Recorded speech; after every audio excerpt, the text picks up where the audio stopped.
बिस्मिल्लाहिर्रहमानिर्रहीम। अस्सलाम वालेकुम नाज़रीन, आप यूट्यूब चैनल देख रहे हैं। मैं इमरान ख़ान हूँ।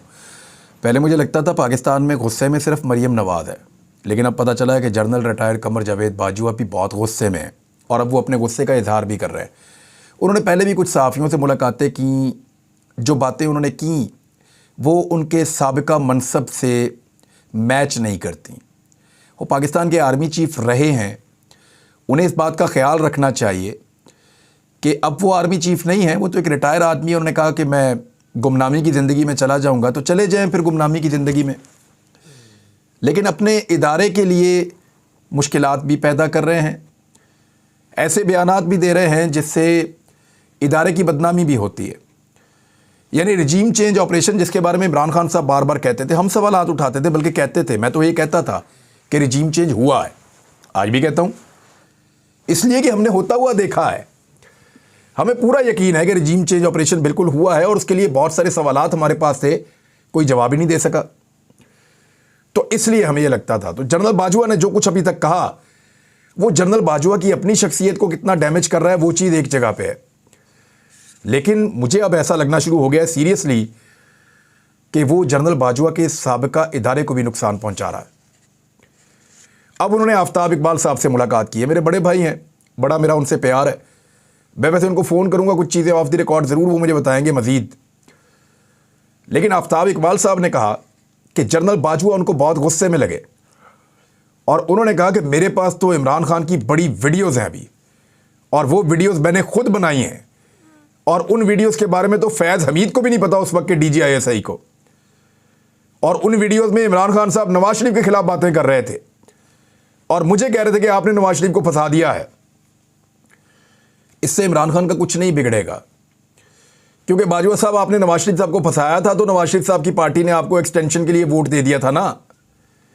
सारे के सारे ही आगे थे लाइन लगा के वोट डालने के लिए, हर बंदे ने आगे, जैसे बड़े आदमी का वलीमा हो तो सारे न्यूंदरा डालने आ जाते हैं, ऐसे ही आपको वोट डालने के लिए सारे के सारे पहुंच गए थे। तो इस तरह की, इससे पहले भी एक ऑडियो आई, आफ्ताब इकबाल साहब ने बहुत समझाया, उससे कोई फर्क नहीं पड़ा, एक रत्ती बराबर इमरान खान को फर्क नहीं पड़ा। तो आप क्या करना चाहते हैं? तो बाजवा साहब बहुत गुस्से में दिखाई दिए और बहुत डिप्रेशन में नजर आए, आफ्ताब इकबाल साहब को ऐसा लग रहा था। और भी कुछ लोग सोर्सेज से ये बता रहे हैं वो वाकई में बहुत परेशान और डिप्रेशन में, जो कुछ वो करना चाहते थे वो कर नहीं पाए। रिजीम चेंज ऑपरेशन के बाद भी वो आदमी पहले से कई गुना ज़्यादा मकबूल है जिसको जनरल बाजवा पसंद नहीं करते या जिससे जनरल रिटायर बाजवा नफरत करते हैं। अब ये है जनाब सूरत हाल, और एक्सटेंशन वाला मामला भी नहीं बना कि एक्सटेंशन ही हो जाती जनरल कमर जावेद बाजवा की, वो भी नहीं हुई, और एक नए आर्मी चीफ भी आ गए। और अब तो ऐसी खबरें कुछ लोग दे रहे हैं कि शायद ये वाले आर्मी चीफ को तो कोई चाहता ही नहीं था कि ये आए, ख़ासतौर पे बाजवा साहब, लेकिन फिर ये वाले आर्मी चीफ भी आ गए। बहरहाल अब बाजवा साहब ये कह रहे हैं कि उनके पास इमरान खान साहब की कुछ रिकॉर्डिंग्स हैं जिनका वो एतराफ़ कर रहे हैं, और वो ये भी कह रहे हैं कि ये रिकॉर्डिंग्स उन्होंने खुद की हैं और जनरल फैज़ को इसके बारे में नहीं पता। अब ये सबसे पहले तो पाकिस्तान की मुसल्लह अफवाज के सोचने वाली बात है कि पाकिस्तान का आर्मी चीफ क्या इमेज बना रहा है। साबिका आर्मी चीफ, यानी उस वक्त वो पाकिस्तान का आर्मी चीफ था, बेशुमार मसाइल थे पाकिस्तान के, दहशतगर्दी समेत सरहदी मामलात हैं, बेशुमार और चीज़ें हैं जो चल रही हैं। उस वक्त आपके पड़ोसी मुल्क के अंदर एक इनखला हो रहा था और आप इमरान खान की वीडियोस बना रहे थे और ख़ुद बना रहे थे। हमारे मोहल्ले में एक राणा अंकल हुआ करते थे, राणा अंकल की ऑडियो वीडियो की एक दुकान थी और दुकान के ऊपर लिखा हुआ था, क्योंकि ये मूवीज़ वगैरह भी बनाते हैं, शादियों में फिल्में पहले यही लोग बनाया करते थे, और VCR की दुकान होती थी, VCR की फिल्में भी मिलती थी उसके अंदर, कैसेट्स, तो वहाँ लिखा होता था अक्सर दुकानों के ऊपर के ऑडियो वीडियो का काम तसल्ली बख्श किया जाता है। वो खुदा का नाम है, आर्मी चीफ का मनसब था। ये बात कोई छोटा मोटा आदमी करे, कोई छोटा मोटा इंसान ये हरकत करे, और अगर किसी ने की है तो वो उसको लीक कर दे। ओन तो कोई नहीं करता इन चीज़ों को, बाजवा साहब इन चीज़ों को ओन कर रहे हैं। यानी इस तरह तो कोई ऑडियो वीडियो की शॉप होनी चाहिए थी। आर्मी चीफ का ओहदा बहुत बड़ा ओहदा है, फॉर गॉड सेक। क्या बना के रख दिया है पाकिस्तान की फौज को, किस तरह का इमेज उसके लिए आप डाल रहे हैं। साबिक आर्मी चीफ है पाकिस्तान के, और आफ्ताब इकबाल साहब ये बात कर रहे हैं, बड़ी जिम्मेदारी के साथ कर रहे हैं, क्योंकि उनको खुद जनरल रिटायर कमर जावेद बाजवा ने बताई है। मेरे ख्याल में पाकिस्तान की फौज को इस वक्त अपने इदारे के साबिक रिटायर्ड फौजी जनरल के गुस्से पर काबू पाना चाहिए और उनको वार्न करना चाहिए, इससे इदारे की बदनामी होगी। और एक चीज़ और होगी, आइंदा कोई भी सियासतदान जब भी किसी आर्मी चीफ से मिलेगा तो उसके दिमाग में एक घंटी हमेशा बजती रहेगी कि मेरी रिकॉर्डिंग हो रही है। इसको ज़रा समझें और इसके असरात को समझें। आज पाकिस्तान में कोई भी शख्स किसी को भी फ़ोन करता है, कोई भी इंपॉर्टेंट आदमी किसी दूसरे इंपॉर्टेंट आदमी को फ़ोन करता है, मुझे बहुत सारे लोग फ़ोन करते हैं तो मुझे पता चल जाता है कि डरे हुए हैं, परेशान है, कहना कुछ और चाहते हैं, कह नहीं पा रहे। आज पाकिस्तान में कोई भी किसी को टेलीफोन करता है तो वो इस बात से डरता है कि हमें रिकॉर्ड किया जा रहा है।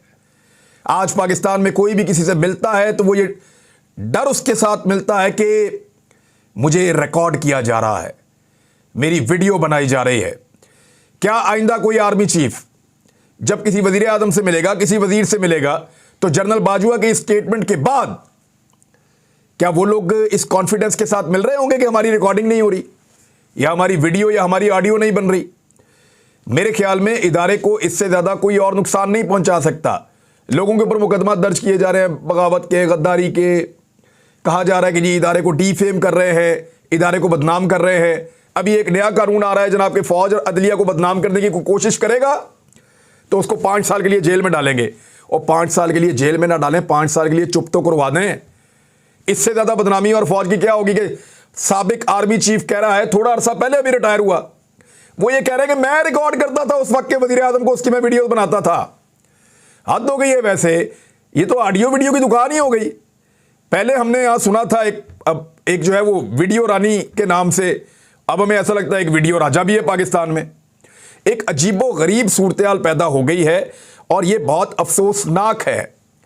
यानी वो वीडियोस जो नवाज शरीफ को फायदा पहुंचाए वो सिर्फ नासिर भट्ट वगैरह ने नहीं बनाई, वो सिर्फ उन लोगों ने नहीं बनाई जो अरशद मलिक को रिकॉर्ड कर रहे थे। सिर्फ मरियम नवाज के पास नहीं है जो उन्होंने अदालत के अंदर बैठकर इंकशाफ किया था कि मेरे पास बड़े बड़े अहम लोगों की वीडियोस हैं। नवाज शरीफ को फायदा पहुंचाने वाली वीडियोस फिर जनरल बाजवा साहब ने भी बनाई हैं और आफ्ताब इकबाल साहब के बकौल वो खुद उसका एतराफ़ कर रहे हैं। अब ये इदारा तो हम सबका है और कोई इसकी मलकियत का अकेला दावेदार हो नहीं सकता। हम सबका इदारा है। हमारे फौजी सरहदों के ऊपर जाकर कुर्बानी देते हैं और रोज़ाना देते हैं, रोज़ कुर्बानी देते हैं। और इस इदारे को बदनाम किया जाए सिर्फ अपनी ज़ाती ज़िद और अना की तस्कीन के लिए, ये हम बर्दाश्त नहीं करेंगे और इसकी मजम्मत करेंगे जो जनरल कमर जावेद बाजवा ने किया। अगर बतौर आर्मी चीफ उन्होंने उस वक्त के वजीर आजम की रिकॉर्डिंग की है, वीडियो और ऑडियो, जिसका उन्होंने खुद एतराफ़ किया है, तो ये इंतहाई घिनौना, इंतहाई गलत और इंतहाई काबिल मजम्मत फेल है। और इसके ऊपर अब धमकी लगा रहे हैं कि मैं उसको पब्लिक कर दूंगा, तो इमरान खान को कोई फ़र्क नहीं पड़ने वाला। बाजवा साहब थक जाएंगे, आप आराम कीजिए। गुमनामी की ज़िंदगी ज़्यादा बेहतर है। अब जनरल फैज़ अमीन ने तो कहा भी नहीं था कि मैं गुमनामी की ज़िंदगी में चला जाऊंगा, वो चले गए। और आपने तो कहा था कि मैं गुमनामी की ज़िंदगी में चला जाऊंगा, आपसे बर्दाश्त ही नहीं हो रहा। अपने गुस्से पर कंट्रोल कीजिए, इससे पाकिस्तान को नुकसान होगा। दुनिया में क्या इमेज जाएगा कि पाकिस्तान का आर्मी चीफ जो है वो पाकिस्तान के वजीर आजम की वीडियोस रिकॉर्ड करता था, ऑडियो से रिकॉर्ड करता था। यानी इमरान खान का ये इल्ज़ाम कि जनरल रिटायर कमर जावेद बाजवा ने रजीम चेंज ऑपरेशन किया, वो तो फिर ठीक है। आपका तो खुलूसे नियत फिर था ही नहीं। आप तो पहले दिन से उसकी रिकॉर्डिंग कर रहे थे। जब नवाज शरीफ पे केस बन रहे थे तब भी रिकॉर्डिंग कर रहे थे, जब नवाज शरीफ गिरफ्तार था तब भी रिकॉर्डिंग कर रहे थे। यानी आप इमरान खान पे ट्रस्ट नहीं कर रहे थे और इमरान खान ने आप पर ट्रस्ट करके फिर गलती की कि आप उनकी रिकॉर्डिंग कर रहे थे, वजीर आजम की रिकॉर्डिंग। ये कितना बड़ा जुर्म है और ये एतराफ़ जुर्म अब कर लिया गया है। खुफिया रिकॉर्डिंग करना पाकिस्तान के कानून के लिहाज से भी और दुनिया भर के कवानीन के अंदर ये एक जुर्म है कि आपसे कोई मीटिंग कर रहा है और आप उसकी खुफिया रिकॉर्डिंग कर रहे हैं और बाद में आप उसके ऊपर ब्लैकमेल करें, तो ये एक जुर्म है। और इस जुर्म के लिए जिन लोगों ने जुर्म किया उन्हें माफ़ी मांगनी चाहिए। एक और सवाल मुझे पूछना है कि कानून पाकिस्तान में सिर्फ क्या आम आदमी के लिए है? इन लोगों को कोई नहीं पूछेगा? जिसकी मर्जी रिकॉर्डिंग करें, जिसको मर्जी ब्लैकमेल करें, अपने ओहदों का फ़ायदा उठाएं, ये ज़्यादती है, ये गलत है, ये रुकना चाहिए। कुछ और ख़बरें हैं, मैं आपके साथ शेयर कर देता हूँ। एक तो बहुत बड़ी खबर है, बहुत बड़ी खबर है और मुझे आपको पहुँचानी है, और ये खबर अब आप सुनिएगा। इंटरबैंक मार्केट में डॉलर की कीमत में इजाफा हो गया है और डॉलर की कीमत में पूरा 16 पैसे का इजाफा हुआ है। 16 पैसे का इजाफा, मुल्क दिवालिया हो जाएगा। 16 पैसे का इजाफा। अब क्या होगा इस मुल्क का? कौन बचाएगा इस मुल्क को? बर्बाद करके रख दिया इस मुल्क को। 16 पैसे का इजाफा हो गया डॉलर की कीमत में। कर्जा पाकिस्तान का बढ़ जाएगा इस 16 पैसे के इजाफे के बाद। आपको पता है, आप जानते हैं, मुल्क को गिरवी रख दिया गया IMF के सामने और पाकिस्तान के रुपए की कदर को बर्बाद कर दिया गया। यह सारा कुछ कहा जाता था जब इमरान खान के दौर में 16 पैसे का इजाफा होता था। याद है आपको? आज क्योंकि 16 पैसे का इजाफा हुआ है तो मैंने कहा वो याद ही ताज़ा कर दें, क्योंकि बड़े अरसे के बाद 16 पैसे का इजाफा हुआ है। वरना यहाँ पे 16 रुपये, 12 रुपये, 10 रुपये, 15 रुपये ऐसे इजाफा होता है। लेकिन उसके ऊपर भी वो लोग नहीं बोलते जो 16 पैसे के ऊपर बोलते थे। यानी अजीब मुनाफकत है मेरे मुल्क के अंदर।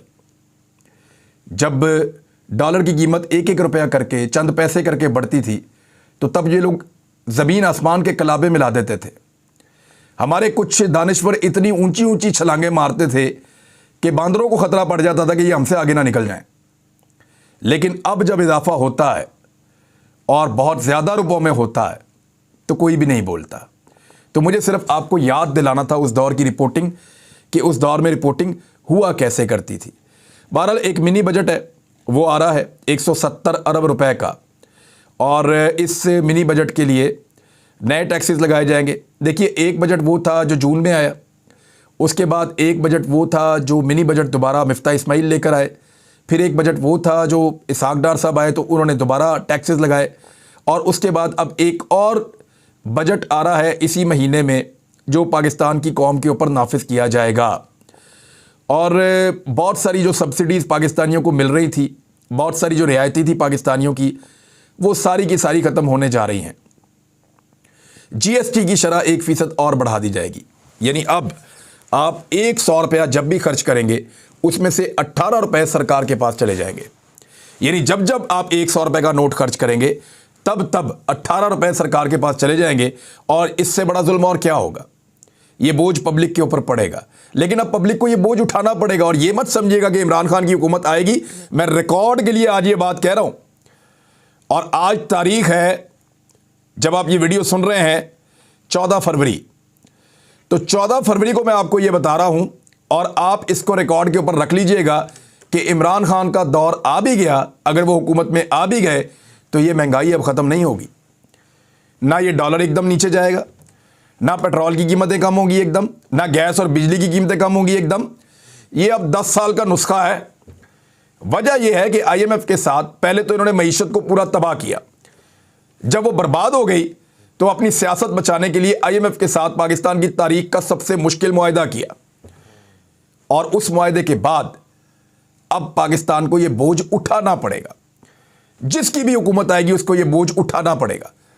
इसलिए मेरी वैसे गुजारिश है सियासतदानों से कि वो इंतखाबात में जाते वक्त बड़े बड़े दावे ना करें, क्योंकि वो अब पूरे नहीं होने।